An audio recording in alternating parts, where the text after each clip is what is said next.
Parlate tifosi napoletani, benvenuti sul canale Notizie di Napoli, andiamo alle ultime dall'Azzurra, ma prima, se siete nuovi qui, già iscrivetevi e attivate le notifiche per non perdervi nessuna novità dal Napoli.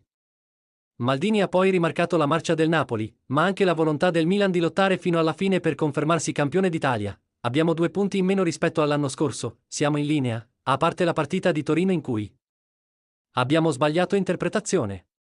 Il Napoli sta facendo grandi cose, vedremo cosa succederà dopo la sosta, ma noi ci crediamo e ci crederemo fino alla fine. L'anno scorso prima del derby eravamo a -7. Certo, sappiamo che dobbiamo crescere.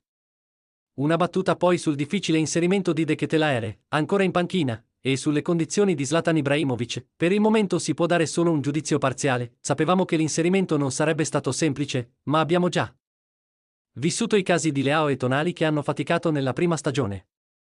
Aspettiamo Charles come aspettiamo Origi, hanno tutto per essere determinanti per noi.